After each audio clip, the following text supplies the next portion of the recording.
Indeed. Good evening, boys and girls and others. We are back again with another historical line battle. It is myself, of course, Chapman, and Malekith with us. Good evening, Mal. Good evening. Right, so now, this is a reasonably hilly-ish map. Lot of smattering covering of trees, so that will certainly make artillery's job a little bit more difficult. Good cover for the line infantry. Obviously, they can hide behind the hills and hide their numbers and only peek a few people over the top. So it's going to be an interesting map. Now, obviously, let's see. We are French against the Russians. It's French? English. Thank you. Sorry, brain fart. So let's just look at the numbers, 80 and 79. So the numbers are pretty balanced as far as we can see, and they're just sorting out the arties. So looking pretty good so far, Mal. I think it's going to turn out to be a good battle. Yeah, it looks to be good. I was concerned the English didn't have any artillery, but it seems the admin's sorting that one at the moment. Yeah, that's good. Now, let's see who's the English. Ah, there he is. Colonel Landsmack. And he is currently 2 minutes into the round and is still alive, so that won't last long. And the remainder of the 4E here also following him in. So a good turnout there for the 4E. And we've also got... Ah, there we go. So it looks like we go live for the reset. And we should be underway. So this is going to turn out to be fun. Let's see. Have a look at the Russians, what kind of setup they've got. Looks like they've got some... hussars in there as well. Nice combination of line infantry. A couple of the old torpedo hats guys and standard line infantry there. And the artillery is moving out. So a nice, interesting smattering and mixture of troops across both teams, Mount. Yeah, both teams seems to have a nice balance. Have both gone for? I think both have gone for hussars, although the English don't really have them. They have a sort of a light dragoon.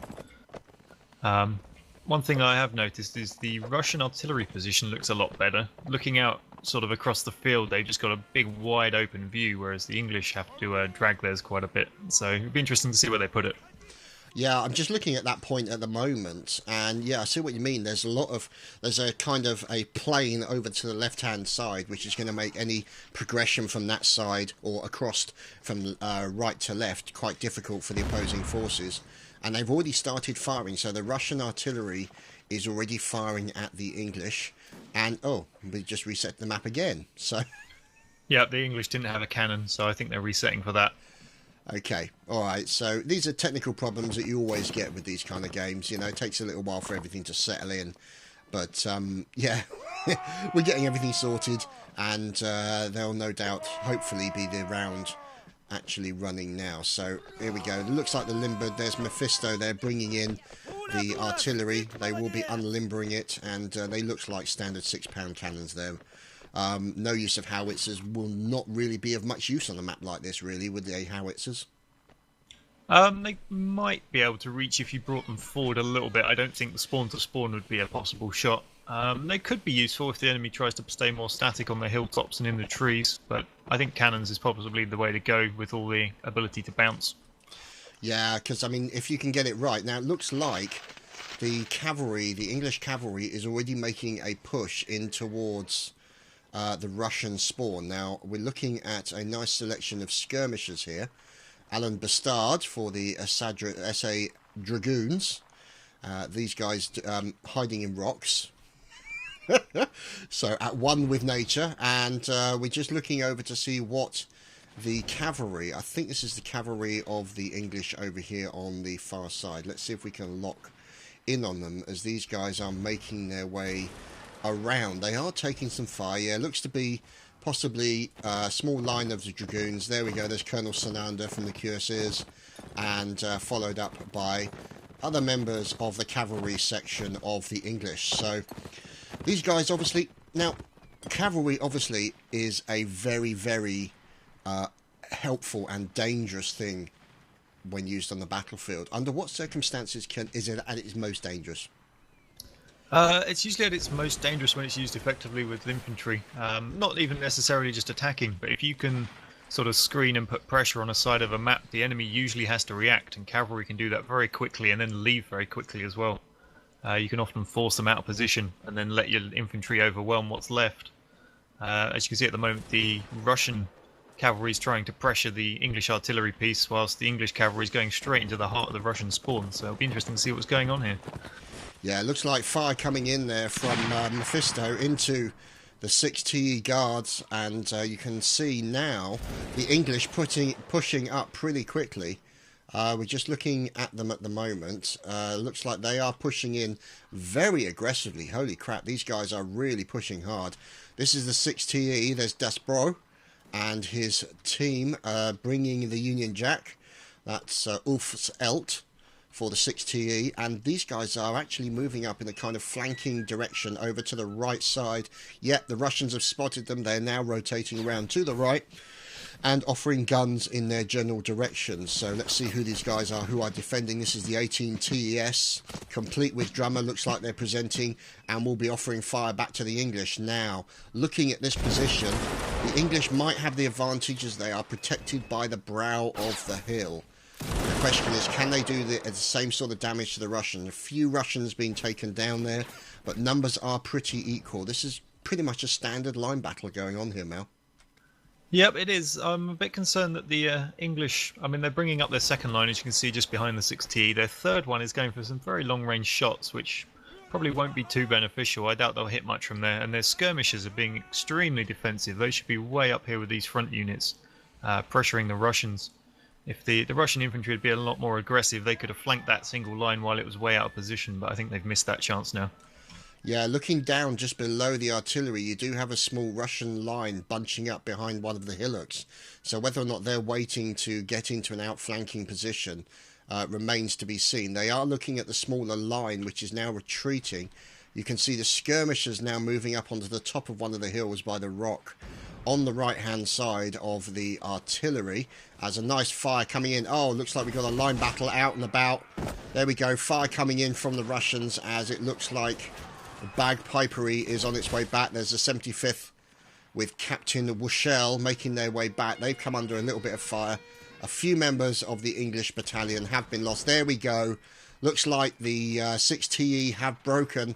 They are now cheesing it in the opposite direction with the 18TS in quick retreat. No, what's the word I'm looking for? Pursuit. God, thank you. Jesus Christ, what's going on today? Anyway, thank you. So, was that a mistake by, would you say, the 6TS by moving up that closely and not having the lines directly behind them to support them with firepower? Or do you think it was just good play by the 18TES there, Mal? I think moving up without support was a bit risky, but they definitely broke and ran away at the right time there. The 2nd Russian Regiment was just setting up to fire, and in breaking they forced the 18TES to run in front of them, so they took significantly less casualties than they would have done. So, regardless of their initial decision, that was a good one in the end. Yeah, now this is interesting. You notice what they've done is they've actually rotated their guys back behind the brow of the hill to reform and get set up. As the Dragoons here, they're doing wonderful here. These Scots guys and the 75th also getting taken out. So the Dragoons up on the far hill with some accurate fire. These guys are doing a good job, and the 75th have lost quite a few of their number, and they're now rotating out of the way while the skirmishers are covering the right flank of that defensive hill that all of these English guys are currently sitting on. Now, the fire looks like they're going to back off now. Both the English teams, English regiments here, and also the skirmishers are now backing away from that initial attack. So, Mal, talking from a strategy point of view, do you think that was the right thing to do? Do you think it has benefited them? I mean, they are now down on numbers by almost 10. Was that the right strategy to do? I think when you're down on numbers like that, retreating back towards the middle of the map is just going to place them under more artillery barrages. I mean, they're forming a perfect line for those cannons now. If that hill doesn't quite protect them, they're going to lose entire lines. I think their best bet may well have been an aggressive attack on the small unit on the left flank by the map edge, because they could have potentially wiped them out using all 3 units on it, and then use that place as a cover from the enemy cannons, but we'll see what they get up to. Yeah, now you can see now the skirmishers and the English regiment behind them are moving up as Muffin Malt gets taken down there by Dragoon Alan Bastard, and as Desbro from the 6TE, they're all making their way up as well. So the skirmishers, now the trouble is with the skirmishers is these guys are literally looking down the mouth of that cannon and that is not going to go well, no doubt. Now, the trouble is the English have now lost their colours. That's not going to go down well as well. And we've got a little bit of an attack going on here between the 4E over here. And it looks like, yeah, they've snuck in behind the back of the defenders. So good play here by the 4E. They are, unfortunately, it looks like outnumbered by sheer weight of numbers. Let's see who these are. Here's the 18 TES. Fun Gamer going in, taking out Siasu. And, yeah, a great attempt there by the 4E. Unfortunately, I think they just came a cropper because they didn't have the numbers. There's 2 remain, and they are fighting for all their worth at the moment. Last man standing. Let's see if we can lock in on him. There's Gosu taking bayonet stabbing, and he is down. Now, the thing is, what they've done is they've actually thinned out that Russian line an awful lot. The 18 TS literally now down to about 5 or 6 men. That's going to harm them. Now, the question is, do you think now this would be the time for the English to then start pushing up aggressively on the left side and try and take out that single line on the left? I think it would have been best if they'd been advancing at the same time, but this is what you get when you have multiple regiments in different communication channels. You just don't even realise where your friendly units are if you can't see them. None of the rest of the British army reacted to the 4E attack in the slightest, so I doubt they had any inclination they were there. Yeah, they're starting to push up now. Yeah, that's always a danger when you've got, obviously, like you're saying, multiple regiments, different communications and things of that nature. So it's always going to be a problem in that respect. You don't get the level of organisation you would have if everybody was on the same team speak. As the admin having to warn people about glitching into stones as we find a horse's bottom stuck in the stone.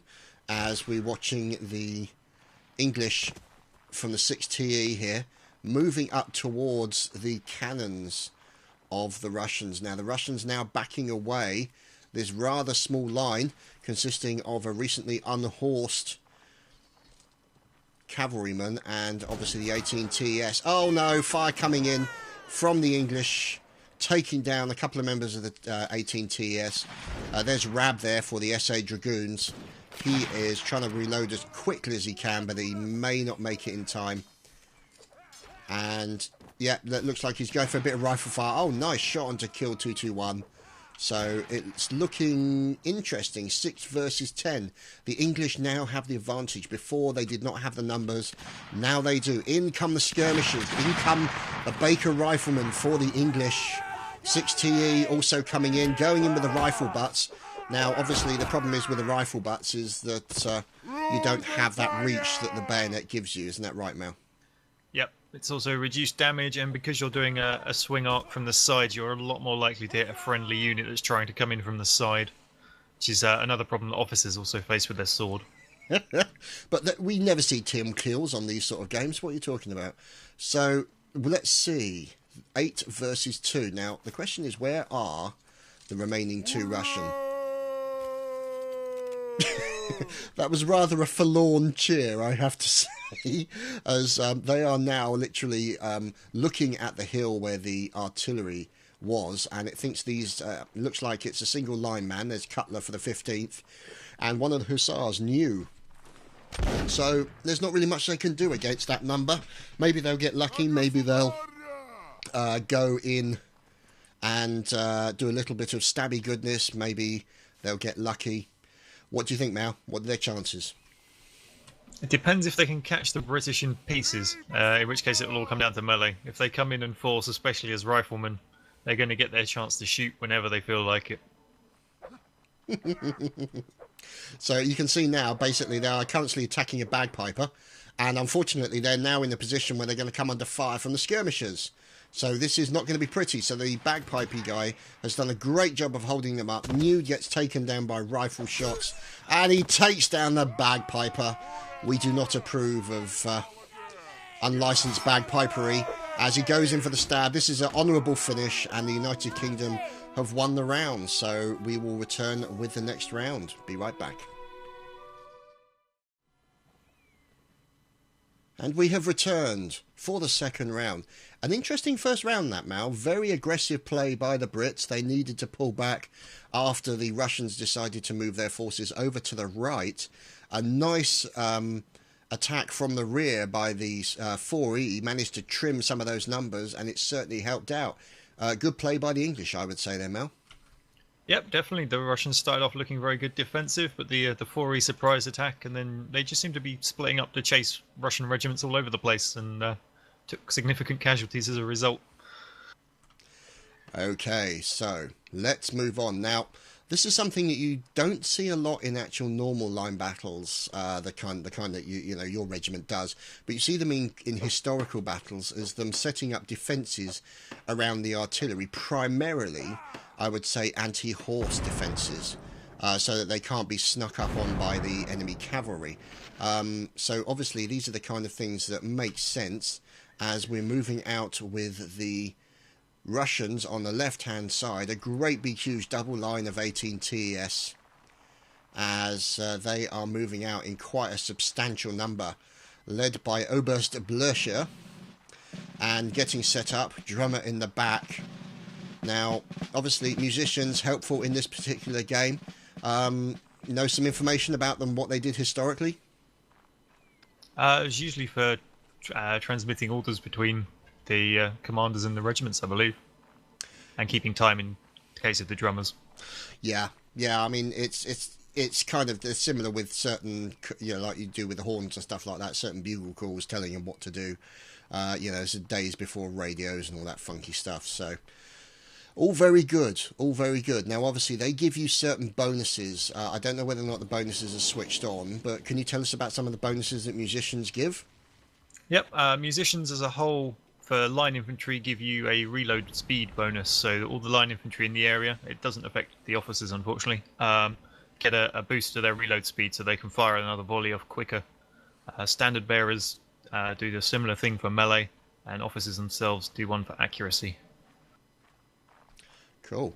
Now, we are looking at a push by the Russians. Now, these guys are pushed a lot further forward than they did previously. So you've got the nice little line here standing behind one of the hills, the 3TSIR, and then obviously you've got this bunch of torpedo heads and doorstops, which is the 15YR, making their way over through into the middle of the battlefield. Now, obviously, I think the Russians determined they're not going to try and get outflanked by the enemy on this occasion. Moving over to the right-hand side where the English came from originally, they're up there again. Bloody hell, these boys are quick.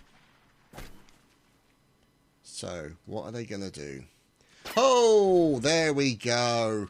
Lovely shot from Skargog there into members of the 18TS. Now, where they're moving at the moment, Mal, could they be in a position where they could outflank these English, come in behind them and decimate them? It looks very interesting what's going on. If these guards were to flank left and then basically block between the this regiment on the right and the rest of their friends, the cavalry and the skirmishers could quite happily wipe them out. But it looks like they're not quite going for that. They're trying to form up a more defensive formation. Yeah, so it looks like they're just going to trade fire instead. Yeah, looking at the Russians over on the far side, they're moving down using the hills as cover, and I think they might be trying to take out the artillery, possibly a roundabout route to take out the artillery. Two lines of Russians moving over to the on the left-hand side as we look at it from an English point of view. There we go, the line infantry here, the 6TE having a little bit of a battle. Whoops-a-daisy.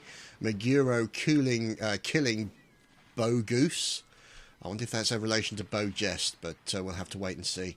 So it looks like some of the English now being moved backwards and now facing in the opposite direction to try and head off the Russians that are moving up on the left-hand side of their line. Looking at it as we come out of the Russian spawn here, the direction their cannons are firing, and we're looking at a collection, two lines of Russians making their way up here. What do you think they're up to, Mel? I'm not really sure what the overall strategies of these two armies are. Both units of cavalry are sitting around at their spawn points, almost not moving. The English are at least scouting from the hilltop, but they really don't seem to be doing much. I'm guessing they're sitting back to try and protect their artillery, but the line infantry are spreading out nicely across the map. They're all over the place. Oh, looks like the 6TE Guard having a run-in with the 3TES. over there near the artillery, quite close to the spawn. So, but there is also a Russian line and an English line, or two English. Start again. One English line, two Russian lines now moving forward in V formation onto the brow of the hill, and they are now moving forward. Lovely drilling here by the 18TS. Fantastic stuff. Have to say, very impressed by their drilling and their formation moving. And it looks like, there we go. So they're now firing into the artillery. They have moved over to support the artillery. And they want to look behind them. Yes, they need to. These things are not going to go well, as it looks like the 4E lands Mac there, taking a sword to the face.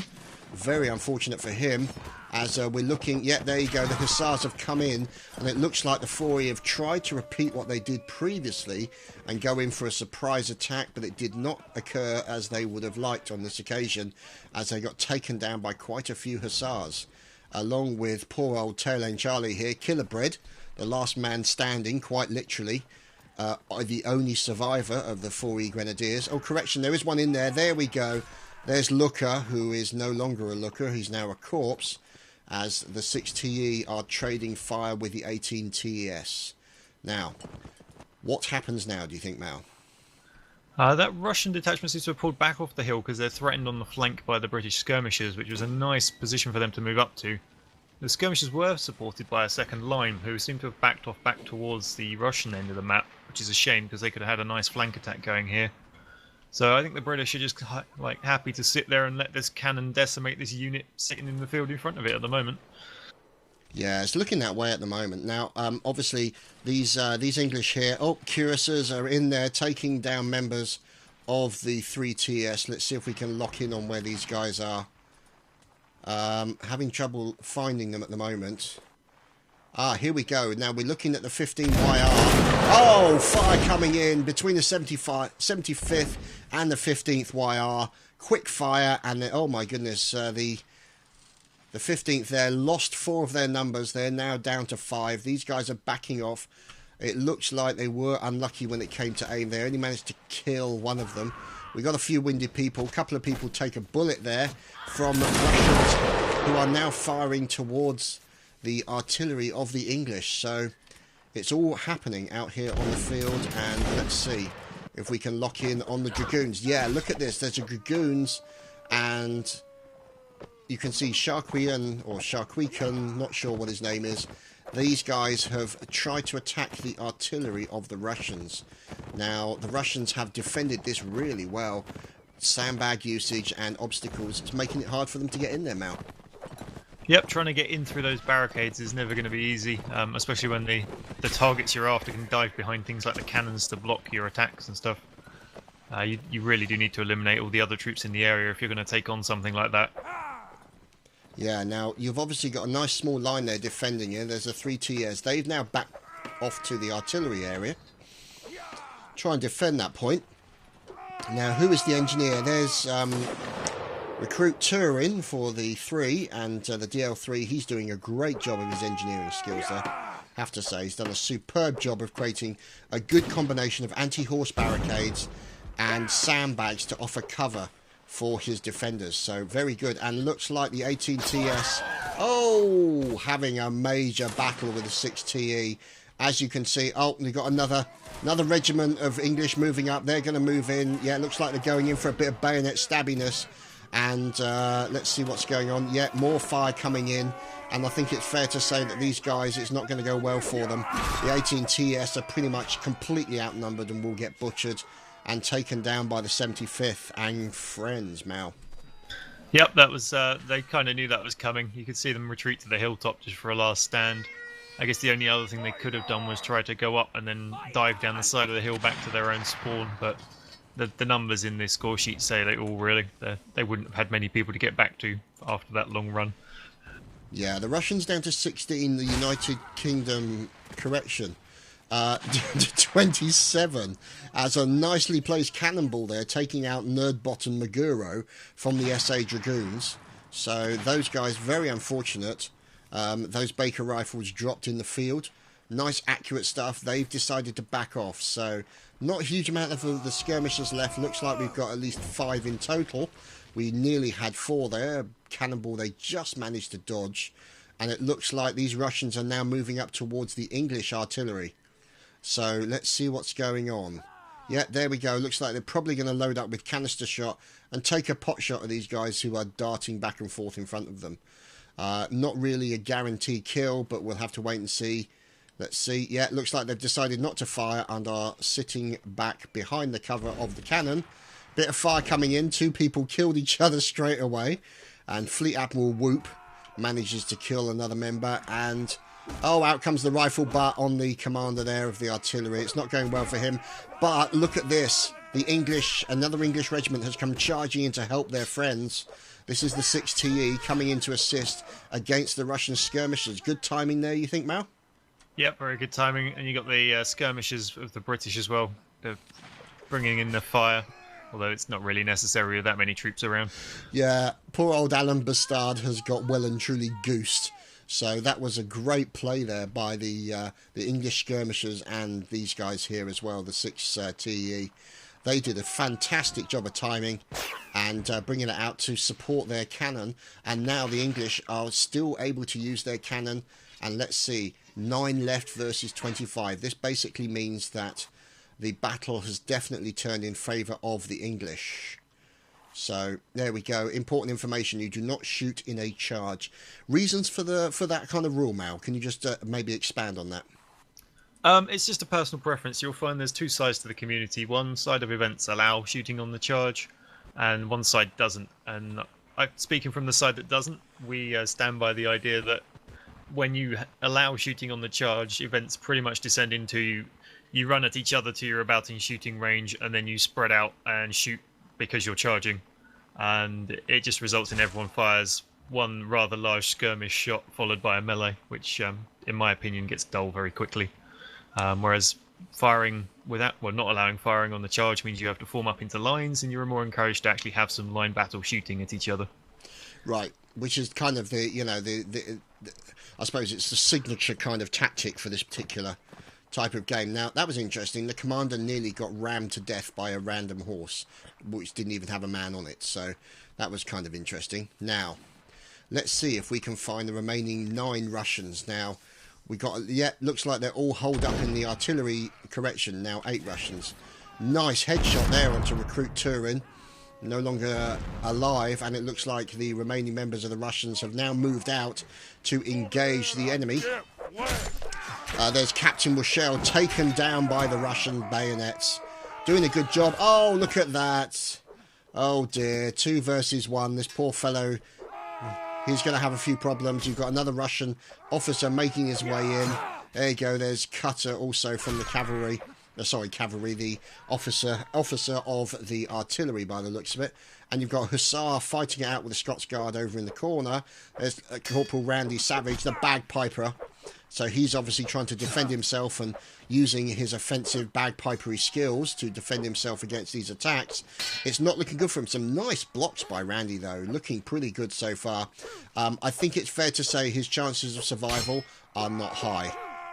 Although he's acquitting himself very well against 3 people, I have to say. Holy crap. He's doing really well as he then gets stabbed. And wow, look at that for timing. Holy crap. That was pretty impressive timing there by the English contingent coming in to assist their teammate, Randy Savage, Mal. Yep, the skirmishers cleared up the cannons nice and quickly. They had the guy on the gun trying to turn his gun desperately to catch up, but he just couldn't get the shot off in time. And then he was brutally clubbed to death. He was indeed. And a definite shout out to Randy Savage for surviving a 3-on-1 melee. So definitely well played there. Good skills. And while holding a bagpipe, no less. We're on to the next round. Stay tuned. And we are back with the next round. Now, obviously, from this point of view, the English have won 2 rounds thus far, Mal. What do the Russians need to do in order to beat them and get a round off them? I think they need to just coordinate a bit better. They keep sending single or pairs of units off on their own. Their cavalry keep riding out on their own. They just need to work together. I mean, they're not necessarily to the level of you have to be in the same team speak. Just don't ride out of sight of the rest of your team is a fairly simple concept. But as we can see from the guards running off towards the map corner, it seems to be one they're not particularly keen on following. Now, obviously, if you were working with another team who are not on your team speak, would you recommend that they keep the other lines and the other team in in visual contact at all times, so you can see what they're doing, where they're going, how they're moving?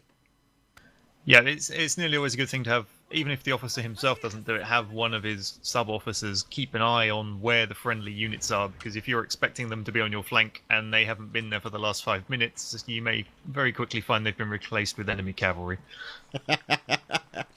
Which, obviously, needless to say, is less than healthy, especially if you end up on the receiving end of a cavalry sword. So, let's move over. Now, we're looking at Nerdbot here, and these guys being commanded by Maguru, complete with pigtails, and Spyglass, seeing what's going on, and looking out to see the enemy. Now, we're looking directly out from the skirmishers, and there appears to be... Oh! A few of the 75th catching a cannonball right between the eyes. And we're obviously saying hello to the two-dimensional bird as we fly past. Do love the two-dimensional bird in this game. So let's see what's going on as the English are hiding their numbers behind the hills. You've got a couple of officers standing up on the hills from the 6TE. So you've got Lieutenant, who's obviously the second in command. And O. Daspro, who is the commander, with fine mutton chops and gold braid. And you've got a group of line infantry down in the back here, complete with fluter. Let's see who this is. There's Tiber fluting it up a storm. And there's Landsmack, the soon-to-be dead Landsmack, no doubt, with his collection of 4E. And they're just waiting to see what happens, as far as I can see here, Mal. Yeah, both sides playing a defensive game, which isn't a bad thing. I mean, for the people standing in line, they may find it a bit boring, but in the overall, it's kind of necessary. Charging off on your own's never going to get you particularly far. It's interesting to see the 6E hiding their cuirassiers up on the corner of the hill. They seem to wait a pre-fixed amount of time and then just charge along the map edge and try to get the enemy guns. That seems to be their tactic for the day. Now, obviously, speaking from a commander's point of view, how do you keep the troops focused when they're in a situation where essentially all they've got to do is stand and wait, because you've got to essentially wait to see what the enemy is going to do before you form a plan of action? How do you control that kind of thing? Because obviously there's a lot of these guys, they're eager to get into the game, they're looking forward to battle, they're pumped up, they're enjoying themselves, and they just want to get in there and shoot at people and stab at people. How do you keep those guys under control? And don't tell me a big stick.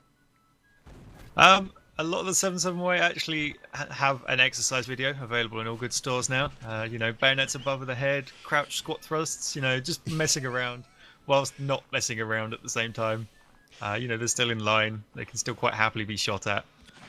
It just keeps them mildly occupied whilst we work out what's going on for the start of the event. But once it starts kicking off, then people are usually quite happy just to anticipate those kills coming in.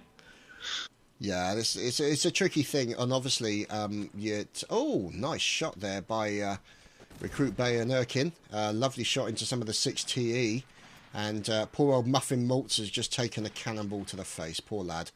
As we are looking at the English contingent. Now, this is interesting. If you look over by the far left-hand side of the English contingent and the regiment, they are moving the artillery up very, very close. This is going to be nasty. What's your thoughts on that, Mal? Very aggressive behaviour by the English again?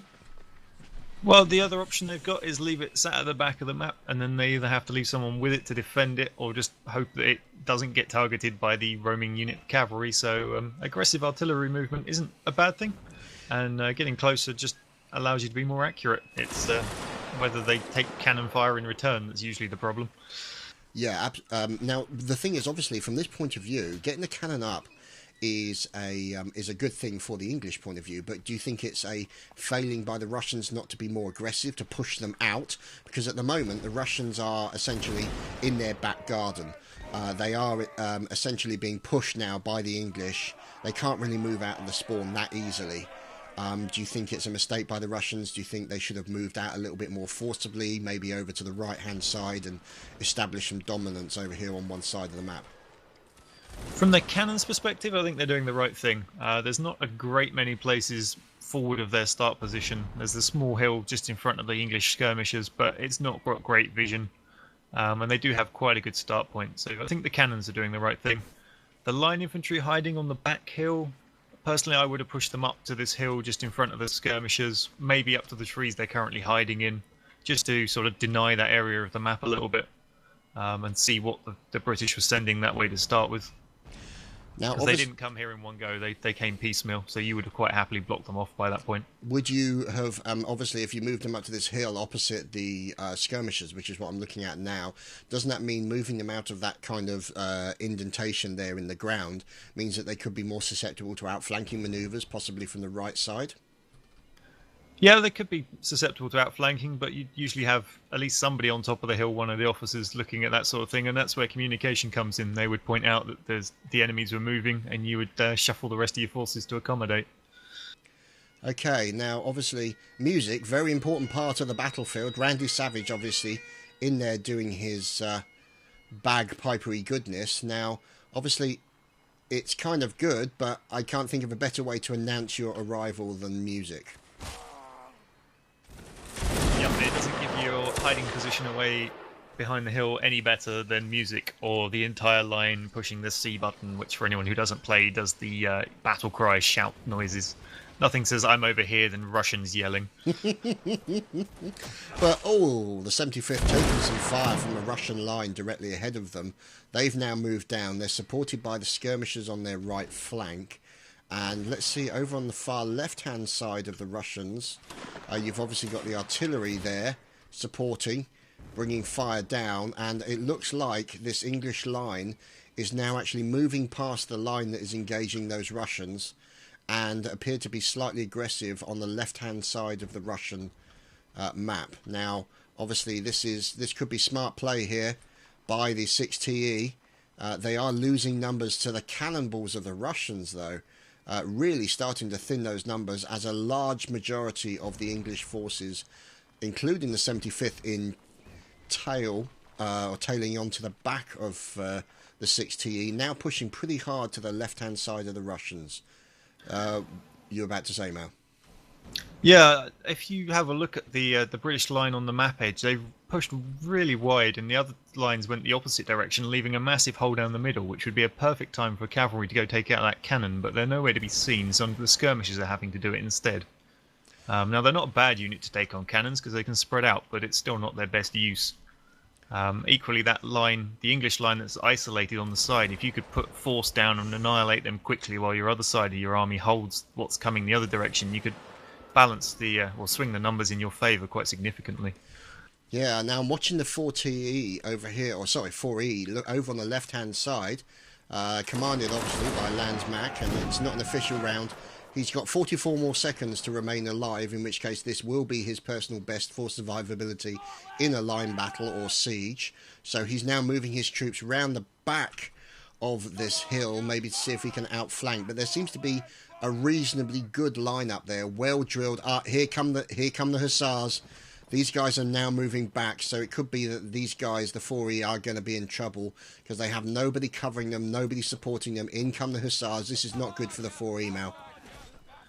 It's not good, but at the same time it could be worse. The infantry's still quite a distance away. I mean, the 4E are going to go down, but they should take quite a lot of that cavalry with them because they're not molested by any infantry. They can concentrate solely on those horses. Okay, well, the good news is that Landsmack actually beat his world survivability record on this game by 5 seconds.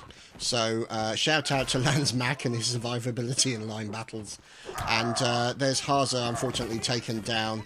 And it's all pretty much over for those guys, as the 4E unfortunately didn't do as much of an impact as they would have liked over there on the right flank of the Russians. Over on the left flank of the Russians, we are seeing a nice combination of 6TE guys making their move up, and you've also got the 75th also backing them up at the back there. Oh, look at this. Looks like they've been snuck up on by a line of Russians very close in. There we go. They've made the first fire. Lots of 6TE being taken down, going in for the bayonet stab. The 6TE have the advantage in numbers, that I think was a bit unfortunate for the English contingent there, because they're also under fire from another line. Do you think they may have been spied on, or they may have seen them coming? What do you think, Mal? I suspect that someone saw them coming. They're playing very defensive, the Russians on this side, although this is a very aggressive move by the Guards, who don't seem to have noticed that Highlander unit on their flank. So this could be messy. Yes. There's a guy there holding up his sword. Reform on me! No, we're being stabbed at. And he's currently in the process of trying to fight off a man wearing a skirt. So you've got to watch out for the ginger skirt wearers, as you found out on Crusader Kings 2. Not to be trusted, as you can see them going in for a bit of bagpipery, attacking. There we go. Randy Savage did not survive that attack this time. Last man standing, Captain Washell taken down. And obviously 18TS there, Nully killing a teammate. Always team kills in this particular game because of the fun and games that is the bayonet stabbing session. So there we go, last members of the 75th there. He is last man standing. Cadet Thomas trying to defend against lots of Russians. They did not get very far. And let's see, 16 versus 32. This could be exactly the turn in the game that the Russians are looking for, Mal. Yep, it could be, but it's interesting to see whose cavalry is left, because I saw the 6E going in, but I can't see how many they've got left. They look to have about 6 members left. So if they can coordinate well with the other 10 members of their team, they may pull something off with their specialist units. Yeah, now obviously, just looking at there is still a substantial line of the 18TS for the Russians, a nice dual line there. And let's move to the back of the spawn here for the Russians. There we go, the Hussars taking out the remaining Dragoon, the poor sod there. That was Captain Slaughter, who has literally just lived up to his name and been utterly slaughtered. So there's Glop Axie. Looks like he's trying to get the Hussars back together. And Captain Slaughter responding with gangbanged much, which was essentially the case. Not looking good for him. So let's see if we can lock in on the Russian contingent, as they are now moving in to push back against the English. And I think you've got some Baker rifle owners up here, as, let's see, the 6E cursors are being taken down from what I can see. Let's see if we can lock in on what's going on. There we go, Dragoons and Hussars having a battle behind the area of the artillery for the Russians. And I think it's fair to say that the English cavalry is pretty much a done deal. There's one guy left as far as I can see. He's running as fast as he can. Ranger here from the Hussars looking to take him out. Oh, he gets dehorsed. And that was a nice sabre strike there by the remaining member of the English cavalry. Let's see if we can move over to the 6T Guards, as they're now locked in combat with the skirmishers of the English side. What do you think, Mal? Looking bad for the English. Yep, definitely looking bad from the English. But one thing I would say is usually you would expect, if the remaining troops left are in one big line, it looks imposing, but it's actually better for you when you have artillery left alive, because it's a single target that has to move in a line. Compared to, say, 4 or 5 lines that have 4 members each, having everybody in one huge line is a big benefit for you when you've got artillery pointing at them. So if you were the commander of a large line, would you then split them up into 4 sections and approach from 4 different directions? Is that the way you would work it? Normally, under most event rules, you're not allowed to split your line. When you join an event with a line of X size, that's the size it has to stay. So you just have to do a very long-winded zigzag pattern across the map, or make creative use of cover. Which we have seen people do quite a few occasions, where they zigzag, kind of snaking, I suppose you could say, around the area to try and minimise any impact that that artillery would have on that approaching line. Now, obviously, the English, they've only got 2 cavalrymen here, including one guy who appears to be behind the artillery area, and there is a random Englishman. Correction, not random anymore, as we're looking at Glapaxi here making a run in for the artillery, going in. Oh, there we go, very unlucky, manages to take one of them out. Bendix taken down, and this is pretty much all over. Oh, good shot by Rollo onto Glapaxi there. Team kill. Yeah, lovely team killing there by for Toasty from the EU. So Glapaxi reacted with surprise. A great shot there by the remaining Englishman. And we are on to the next round. We shall return shortly.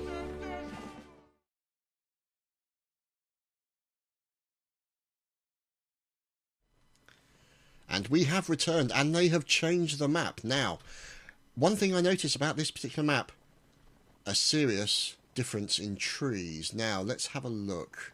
75 versus 89. Looks like some people may have disappeared. What do you think's going on, Mel? Well, usually you do get people just drop out as an event goes on, but that's quite a significant drop. I wonder if one whole regiment's possibly gone, one of the smaller ones maybe. We'll have a look around the map, I guess. Now, this is obviously a completely different map. Significantly less cover. It's going to make for a very interesting use of tactics and any obstacles and hills that they can find, because there's not really a lot of hills for them to hide behind in this particular battle. So whatever you decide to do, you're not going to be able to sneak up too ninja-like on your enemy in this map, Mal. No, definitely not. I think you may see a rush for that hill on, if you're looking from the British side, it'll be on the right. And that's the sort of the highest ground of the map. Not really for an artillery position, because it's quite a long way to drag that gun, but maybe just as an overview position for the infantry. The Russians seem to be taking it this round. The British don't really seem to care. So we'll see how that plays out. Yeah, this I'm actually on top of this hill at the moment. It's an awfully large hill. Gives you complete view of the area where the English artillery is spawned, and it looks like cannonball fire coming in already, taking a few members of the 6TE down. And yeah, poor old Lieutenant Kunswal is dead in the first minute, 2 minutes of the game. That must be hard to deal with when that happens in this kind of battle, Mel. It's not too bad for a single round. You pretty much just go grab a drink and come back. But you do find it happens to some people repeatedly, and you do have to wonder what they're doing to manage to catch that many cannonballs. Some people are just naturally magnetic when it comes to cannonballs. I can think of a couple. Right, so we're looking at the Russians now. They're on the top of this large hill. And you can see now, I think those are the dragoons in the far side, over by the corner of the map.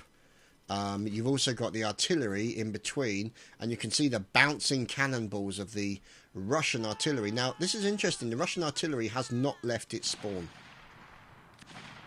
No, I'm very intrigued as to why the English cavalry haven't seen that and actually rushed it. I mean, there's a Russian line heading back towards it now, but there was definitely the opportunity for them to zoom in, take out both of those cannons and ride off completely unscathed. They've missed it now. But if they're going to go and try for it anyway, they may end up tangling with that line infantry unit. Yeah, I think part of the problem, it might have been to do with their location. They were over on the far corner of the map. They're now moving back towards the line and the Baker Riflemen. So they are. I think they were literally just out of position to make the most of an opportunity that presented itself. So, as you can... Oh! Lovely shot by the cannonball. There's Feldsau again. He is nasty with cannonballs. He really is indeed. So, a couple of Baker Riflemen then catching a cannonball in between the eyes. Looks like the officer may have been taken out as well. As these things happen, and we are moving in to see the dragoons. They seem to be sniffing around the left side of... sorry, the right side, I should say, of the Russian spawn, moving towards the cannons.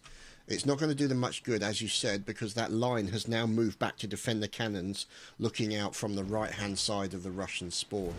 So, I think an opportunity has been missed by the English there, Mel.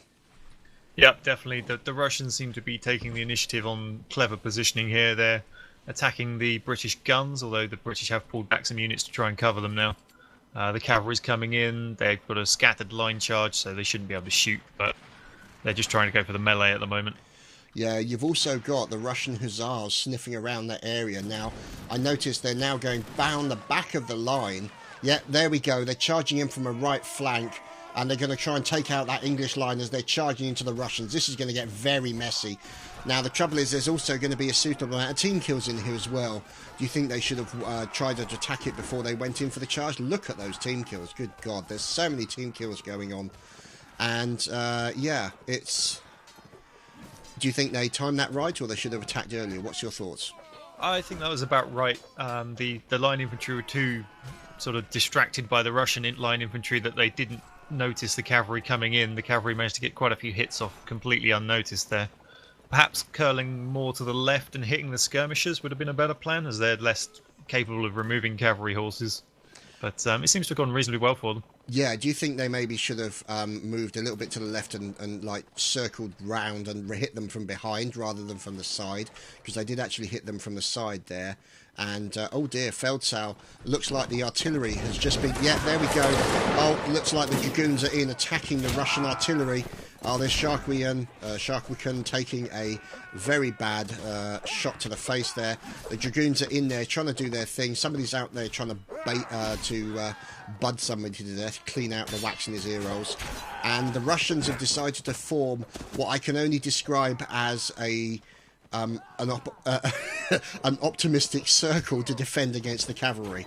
As one of their officers is then forced to the ground. There's Periodor. He is one of the artillery guys. Now, he picks up the remaining musket on the floor, and that will give him an advantage. Now, let's see what's going on, because it looks like there is only... Oh, that's interesting. There's only one of the guys left for the Dragoons, and he is being in the process of being attacked, as you've also then got 75th, I should say, coming in to try and support. Now, these guys must have been very brave to try and take out the cavalry of the Russians, Mal. As the Russians actually attacked them, although they did miss an opportunity. The Russian cavalry, when it came in, was so preoccupied with trying to get to its friends, it didn't notice the 75th hiding by the tree there. They could have had a nice flank attack on them. Instead, they went at them head on. So the 75th have actually taken quite a few of their horses out, which I think will do well for their team. They've sort of given their numbers up for a worthy cause there. Yeah, that's definitely appears to be the case. Now, it looks like the 4E are back out there doing damage to the Russians at the guns, in combinations with the Dragoons, taking out the remainder of the 3TS who are trying to defend the artillery. So you've got the 3TS there trying to defend the artillery against the Scots Guards of the... Oh, lovely kill there into Horseborn. Lovely kill indeed from Haldir. And, oh, there we go, forced to the ground. Oh, and then sabred very quickly. There we go. Destert there did not stand a chance, and it looks like the 4E there did a great job of that ambush onto the artillery of the Russians, in combination by support with the Dragoons. Now, this is exactly the kind of mixed armed tactics that you were talking about. Infantry and cavalry supporting each other in that aspect.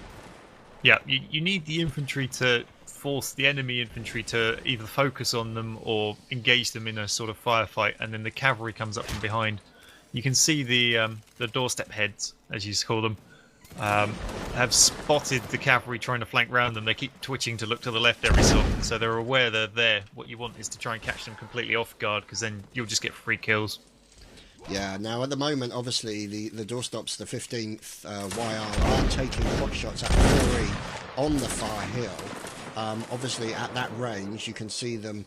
They are taking out some members of the 75th as well, and you've got the 18 TS over on the right-hand side guarding the other flank. Now, one thing that is interesting is you can then, if you look right behind the Russians, up on the far hill are the Dragoons waiting for an opportunity. Now, this is where smart play comes into order. These guys are not. These guys are in a good position. They are not attacking straight away. They are waiting for the opportunity. They're starting to trot forward, and they could be looking at a situation where they're waiting for them to fire, and in they come. Mao, is this the right time? But the 4E are just losing their numbers. I think the ideal situation there would have been the 4E run into those rocks and try to draw them into melee. They're very good meleeers, and the cavalry's obviously better used when the enemy's engaged in melee. So I'm not sure standing and fighting was the best choice, and the cavalry had to engage like this as a result. Yeah, that's could have been the case. Yeah, I see what you mean about the numbers for the 4E. They're being absolutely decimated by accurate fire from the Russians. Quite a few of their number, at least 6 on top of the hill. Very unfortunate for them as Cadet Champions gets taken down by the 15th YR. And remaining members here of the 4E moving in, Cadet Assam Tiger. Now the question is, how are they going to do this? Oh, look, what, hang on, how is this possible?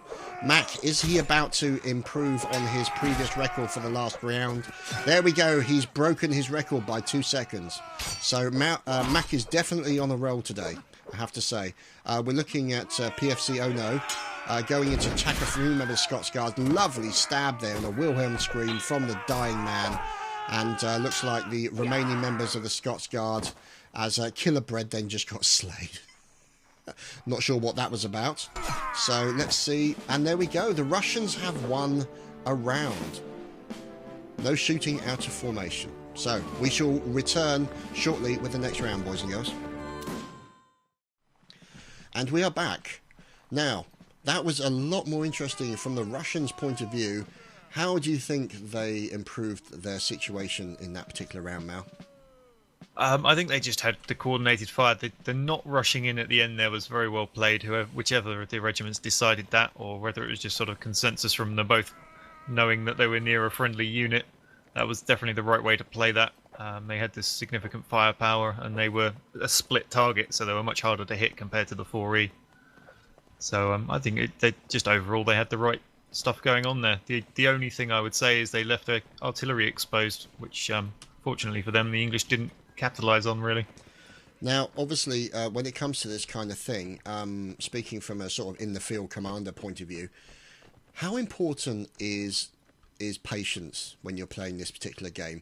To what factor does it control your tactics and your decision to attack? What would you say is one of the most important things to regard when it comes to commanding in this game? It's not so much your own patience. I mean, I could quite happily sit here for hours waiting for the opportune time, but you've got to consider all the people that are playing. Not that you just want them to have a good game, but that they're going to operate better when they're happy. If they're getting annoyed, they're going to get upset, they're going to get angry, they're just not going to play to their best. So you can be patient to an extent, but you do have to gauge your commanders, especially if you're in a multi-reg point, like a multi-unit regiment. They'll only sit there for so long. That's all. Oh, blimey, Feldsaal got taken out very quickly. He's not going to be very happy, as his artillery career has just been brought to a sudden and very violent end. So let's just see, as we're watching Clausewitz there leading out the 18 TES, and these guys looking wonderful. Double line. These guys have got a great turnout.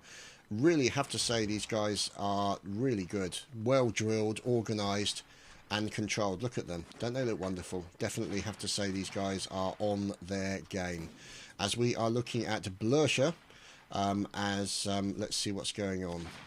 You've also... I have a comment on the artillery tactics at the moment. The Russians have all rushed everything, including their guns, up that hill and basically gone, this is ours. And to retaliate, the British have gone here, have a howitzer in the face. So really? That's a good choice of gun by the howitzer team there. If they can get that aim on, they will devastate that hilltop. Right, let's see if we can lock in on said howitzer. Yes, I see what you mean. Now, they've obviously put in the defensive area here. Now, obviously, the reduced range is somewhat difficult. Oh, bouncing cannonballs coming past the howitzer. He's taking pot shots at a nice line that's moving out from the right-hand side. The question is, will he actually be able to do enough damage? Looks like he's going to try and swing it past that rock, see if he can actually...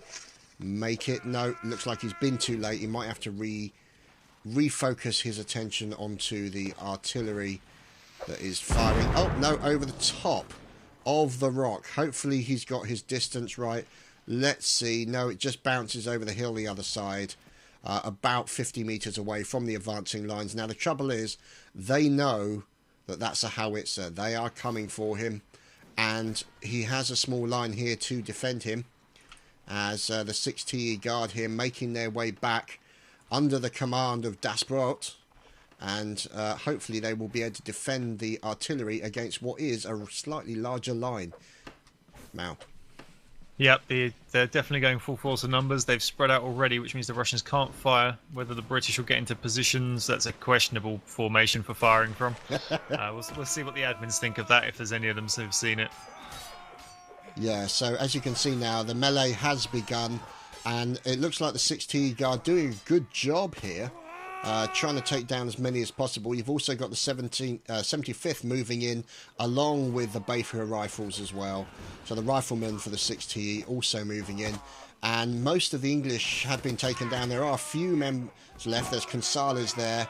He's about to run into an awfully big line of Russians, but then all of a sudden, the Russians have been attacked by the 75th, so the 75th also in there. This is one great big huge melee fest, Mal. Yeah, the British brought their troops back just in time to see them off and protect their gun. Only 1 or 2 Russians managed to actually make it to the gun's position to attack the gunners, but they were taken out, fortunately.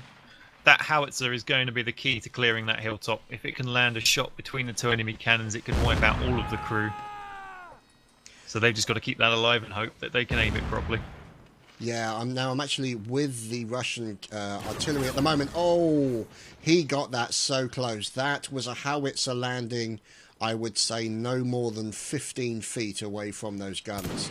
So, as you said, that's going to be a key point. Now, you've also got the English looking from the point of view of the Russian artillery. You've got a line of English troopers moving up. That's the 75th, taken out with a nice cannon shot there from Cutter.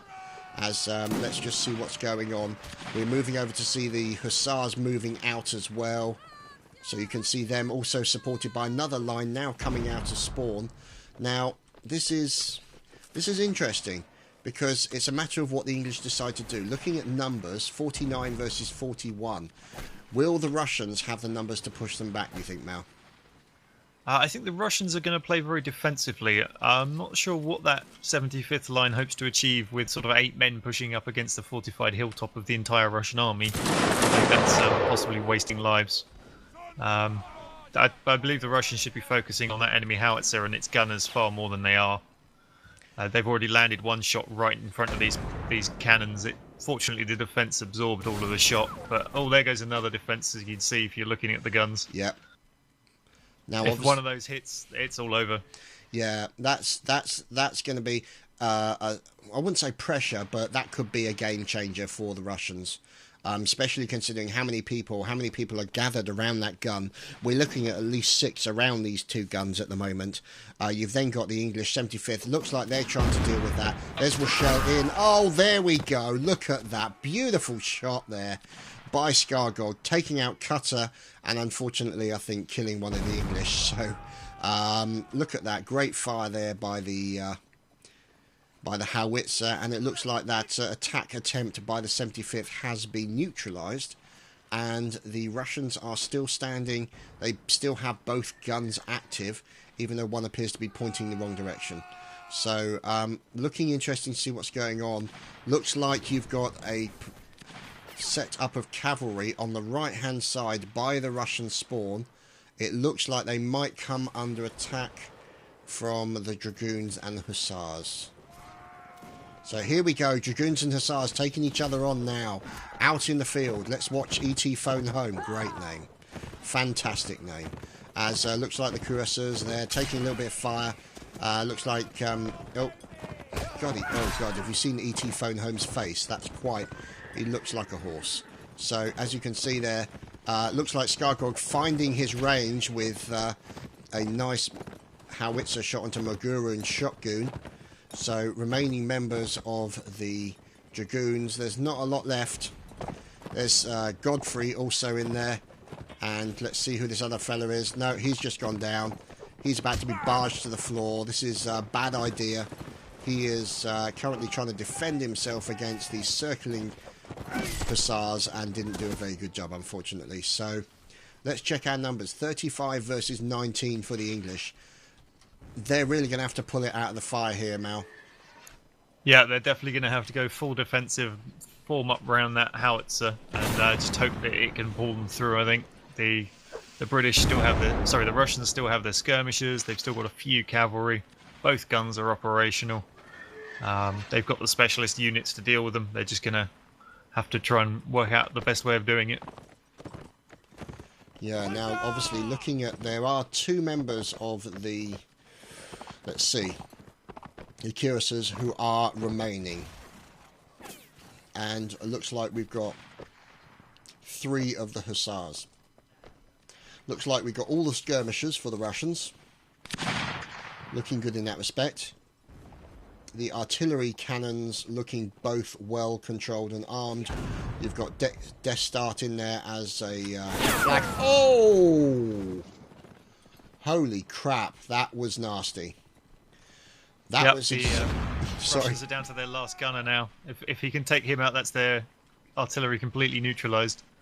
That is what you called a seriously good shot. You can still see the crater, complete with what's left of the 2 bodies sitting over the top of it. So a great shot there by the howitzer. Great choice to go for that, wouldn't you say, as you said earlier, Mal? Yeah, oh, that's a lovely shot. It's a shame the gunner saw it coming and legged it. Which is a big part of playing artillery, actually. Seeing when the enemy artillery is firing at you and moving away at the right time so you don't take the shot. That's a big part of playing artillery. We'll see if he does it now, the incoming shot. It doesn't look like he's going to. Yeah, that's a hit. Oh, wow. How did...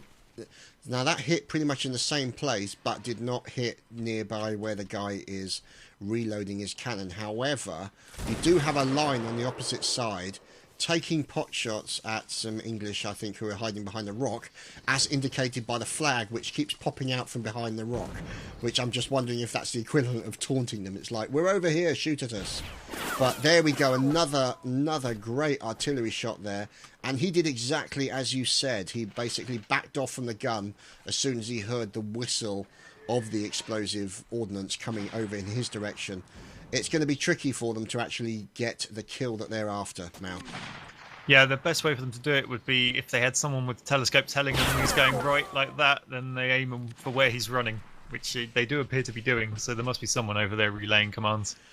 That's, yeah, I've done that myself on a public server, and it's so helpful to have somebody there with a spyglass just to correct your aim. Now, obviously, this is the kind of thing that takes a bit of practice, as a cannonball literally just missed this team by only a few meters. Now, unfortunately, their engineer has died. He has been splatted once and for all.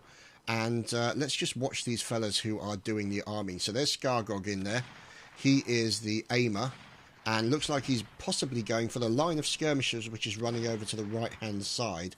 No, it looks like he's decided to refocus on that artillery, and possibly the line on the left-hand side over by the rocks, just outside the Russian spawn. So he's checking with his spyglass just to see what kind of range he's going to get, and hopefully should be taking a pot shot anytime soon.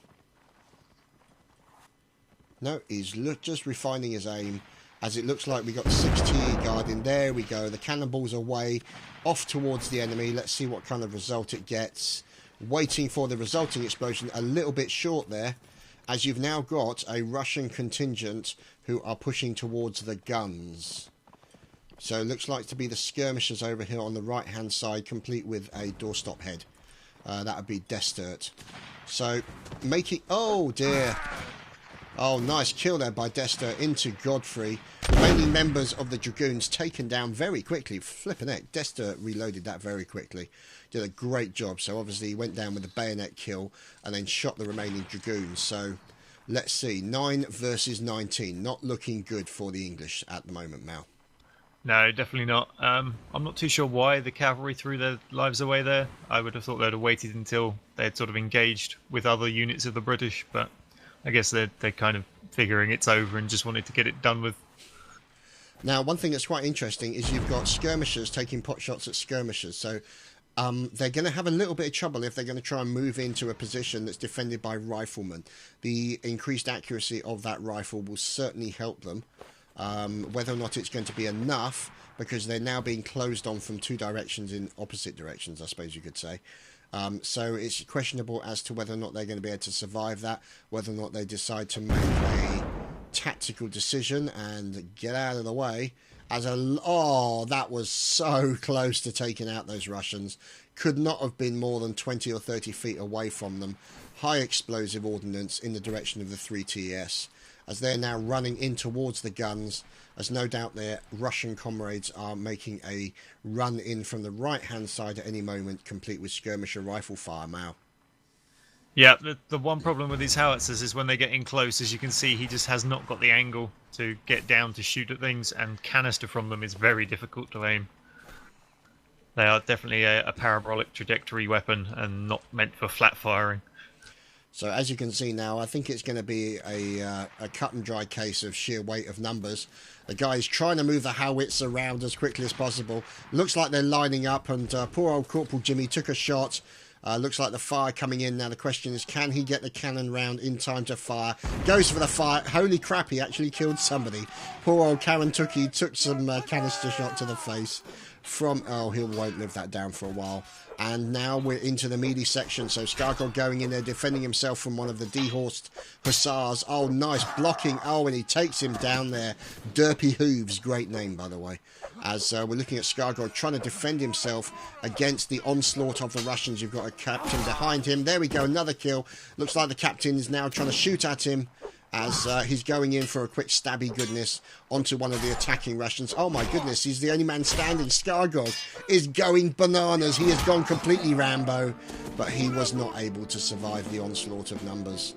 And I think it's fair to say that was a very good game, 3-2 in favour of the English. The Russians. Oh, sorry, in the Russians, really? Yep, they won 2 this round, and they won 1 the previous map. It's good to see that we actually learnt from the previous game and got our mathematics right. One of us did, anyway. Oh, Hey. Apply cream to burned area. Anyway, and loads of people jumping and snuffing it. Great stuff. So there we go. That has been the historical line battle for this evening, guys. We hope you enjoyed yourself as much as we did, and thank you to all the teams and to the community that took part. Thanks for watching, guys. We'll see you next time. See you next time.